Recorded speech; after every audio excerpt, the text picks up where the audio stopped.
you to the marriage and family intimacy segment, and we'll be starting off with the newspaper reading. Today's topic is titled, When Your Spouse No Longer Turns You On.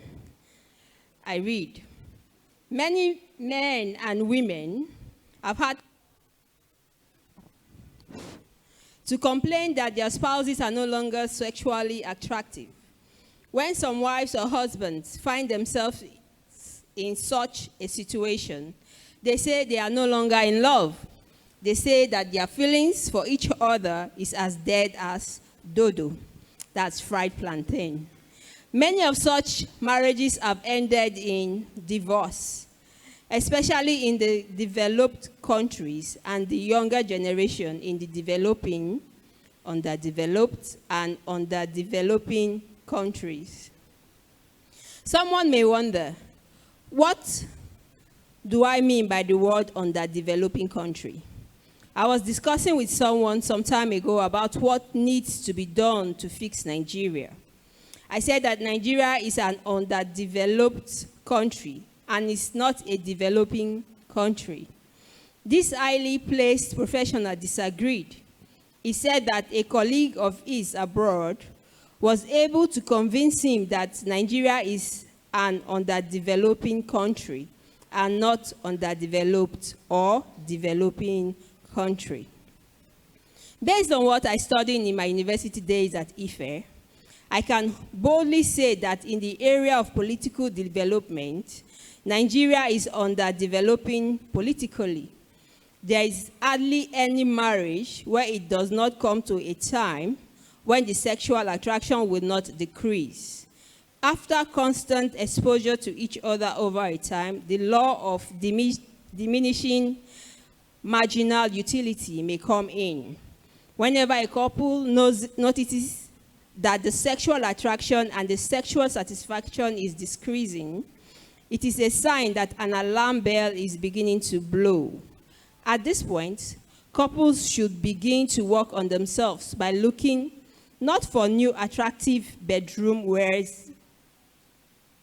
I'll take that again. By looking out for new attractive bedroom wears and a new dress sense within the house and outside. Better body care and deliberately looking for new ways to work on their sexual feelings and on their spouse's sexual feelings. They have to try to look back at their peak periods when they turned each other on easily and see how they bring back these periods and improve on them. This should be a deliberate action. Sexual attractiveness to your spouse in marriage is such a delicious pot of soup that you should not allow to sour or to eat it cold. Thus, as you can get your nice pot of soup from the freezer and deliberately warm it for you to enjoy. That is how you can get your sexual fire from the fridge or freezer and deliberately fire it up to a level where you begin to turn each other on again. 1 Corinthians chapter 7, verse 9b makes it clear that one of the reasons for marriage is for people to satisfy their sexual desires.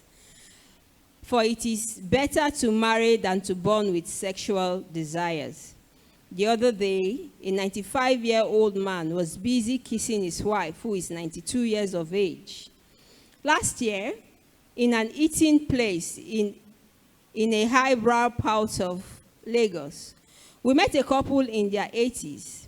The woman told us that she takes her husband out every Sunday, immediately after service, to eat out and chill. After over 30 years of marriage, Carol and I are never tired of not only praying, but also working on ourselves so that we enjoy the kisses now more than how I used to be when we were younger. Boy, we are having a nice time. You too can work on your own. The bishop sends his love. Please put your hands together.